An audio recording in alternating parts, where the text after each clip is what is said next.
Welcome back to my YouTube channel Kavya classes Gorakhpur. Friends, मैं हूं मंजित कुमार और आपके अपने YouTube channel Kavya classes Gorakhpur पर एक बार फिर से मैं आपका वेलकम करने के लिए प्रेजेंट हूं। फ्रेंड्स, हमारी जो चर्चा चल रही है वो भारतीय राष्ट्रीय आंदोलन पे चल रही है और भारतीय राष्ट्रीय आंदोलन के दौरान ही भारत में भारतीय राष्ट्रीय कांग्रेस की स्थापना होती है।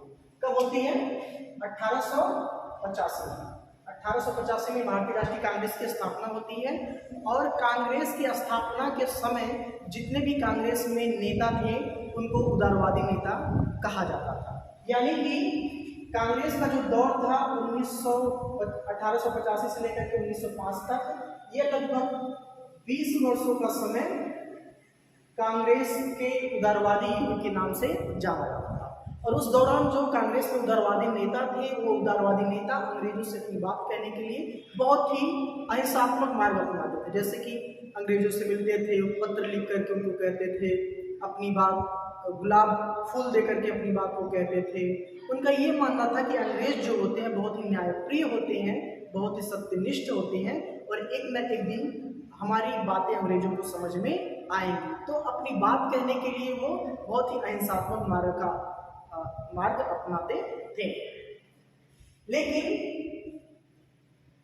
ये लगभग 20 वर्षों तक चला, ऐसा कुछ नहीं हुआ, वो अहिंसात्मक तरीका अपनाते थे, लेकिन अंग्रेजों के कान में कोई जू तक नहीं मिला।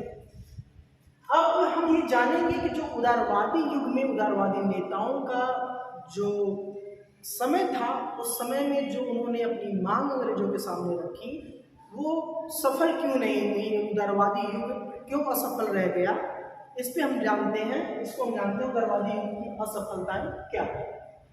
पहला नंबर है कि ब्रिटिश साम्राज्य के प्रति गलत धारणा। जो उदारवादी नेता थे वो समझते थे कि ब्रिटिश जो होते हैं वो न्यायप्रिय होते हैं, ऐसी उनकी धारणा गलत थी। ऐसा नहीं होता, ब्रिटिश न्यायप्रिय नहीं थी, उनका मानना था। बाद में ये एहसास होने लगा कि हमें अहिंसात्मक मार्ग से आज़ादी मिलने वाली नहीं है, तो ब्रिटिश साम्राज्य के प्रति उदारवादी नेताओं की जो धारणा थी वह गलत थी।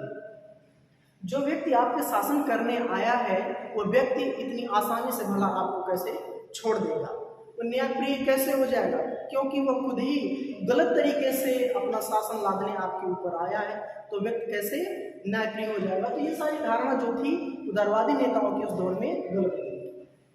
उदारवादी नेता पाश्चात्य रंग से प्रभावित, जितने भी उस दौर के उदारवादी नेता थे वो अंग्रेजों की संस्कृति से, अंग्रेजों की शिक्षा व्यवस्था से, अंग्रेजों की वेशभूषा से वो बहुत ज़्यादा प्रभावित थे।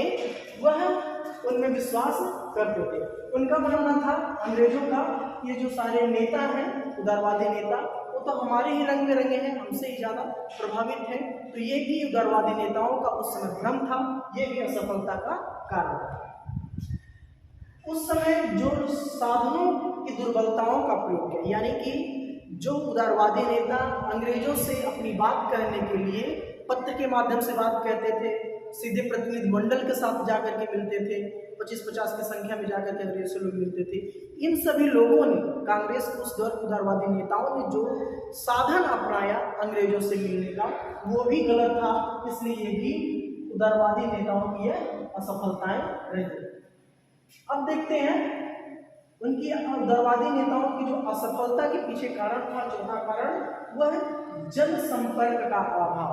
मतलब ये उदारवादी नेता सीधे सीधे भारतीय आम जनता से जनसंपर्क स्थापित नहीं कर पाए, भारतीय जनता से अपनी बात कह नहीं पाए कि आइए हमारे साथ शामिल होइए, हम लोग देश की स्वतंत्रता के लिए संघर्ष कर रहे हैं, आइए आप लोग भी इसमें भागीदार बनिए। शायद इसका भी अभाव रहा कि भारतीय कांग्रेस के जो उस समय के नेता थे वह जनसंपर्क स्थानीय भारत की जनता से नहीं बना पाए, ये भी उदारवादी नेताओं की असफलता का एक कारण था। पांचवा, स्वतंत्र भारत के दृष्टिकोण का अभाव।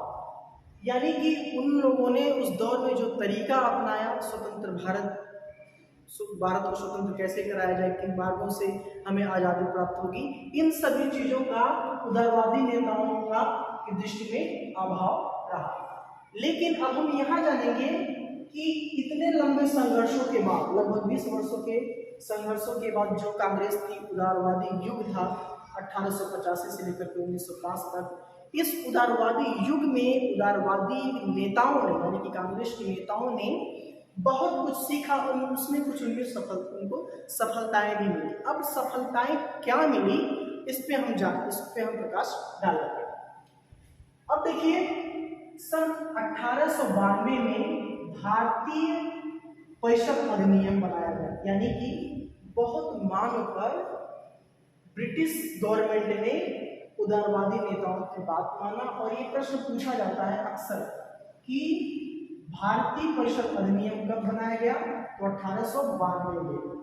मोस्ट इंपॉर्टेंट प्रश्न है, अक्सर पूछा जाता है कि कब हुआ। तो इन सभी नेताओं ने ब्रिटिश सरकार के सामने मांगे रखी, तो उस दौर क्या हुआ, भारतीय परिषद जो था उनकी संख्या को बढ़ा दिया गया और ये इसमें जाकर के ये उदारवादी नेताओं की बड़ी सफलता है। राजनीतिक शिक्षा, इतने दिनों से संघर्ष करने के बाद कुछ तो लोगों को राजनीतिक अनुभव हुआ कि हमने एक पार्टी बनाई है, पार्टी के नीचे हम लोग देश की स्वतंत्रता के लिए संघर्ष कर रहे हैं, अंग्रेजों से संघर्ष कर रहे हैं। उसमें राजनीतिक शिक्षा यानी कि कुछ बहुत सारी चीजें भारतीय कांग्रेस के नेताओं को सीखने को मिली। ये इनकी दूसरी सफलता रही। तीसरी सफलता ये रही कि थोड़ा ही सही हम भारतीय लोगों के भीतर जागरण का, नए युग का हम श्री गणेश करने में हमें सफलता प्राप्त हुई। हम तो कुछ अपनी बातों को भारतीय जनता को समझा सके, कुछ तो भारतीय जनता जागरूक हुई हो। नेक्स्ट कह रहा है स्वतंत्रता संग्राम के आधार का निर्माण। कांग्रेस पार्टी उस दौर में भले ही उदारवादी तरीके से ही, लेकिन देश की स्वतंत्रता के लिए तो संघर्ष कर रही थी। तो इससे ये भी इसकी उदारवादी नेताओं की बड़ी सफलता रही कि इस उदारवादी नेताओं ने कांग्रेस पार्टी के बैनर तले राष्ट्रीय स्वतंत्रता का संग्राम किया और इससे स्वतंत्रता का कुछ आधार निर्मित होता है, इसका निर्माण होता है। ये इनकी उदारवादी नेताओं की सफलता है। नेक्स्ट कह रहा है ब्रिटिश शासन के दोषों को स्पष्ट करना। उदारवादी नेताओं ने जिन भी मार्गों को अपनाया, उन मार्गों को समझते हुए, उन तरीकों को समझते हुए उन्होंने देखा कि ब्रिटिश शासन में क्या क्या कमियां हैं, क्या क्या चीजें हैं। लगातार वो ब्रिटिश सरकार के संपर्क में बने रहे और ब्रिटिश शासन के दोषों को स्पष्ट करने में उनको मदद मिली, उनको समझने में मदद मिली। तो ये असफलताएं रही उदारवादी नेताओं की और यह सफलताएं रही उदारवादी नेताओं। अब हम अगले वीडियो में दोस्तों पढ़ेंगे कि 1905 के बाद जब उदारवादी युग समाप्त होता है, तब कैसे, किस प्रकार से और कब तक, किस तरीके से उग्रवादी युग का आरंभ होता है। मिलते हैं अगले वीडियो में, तब तक के लिए जय हिंद, नमस्कार।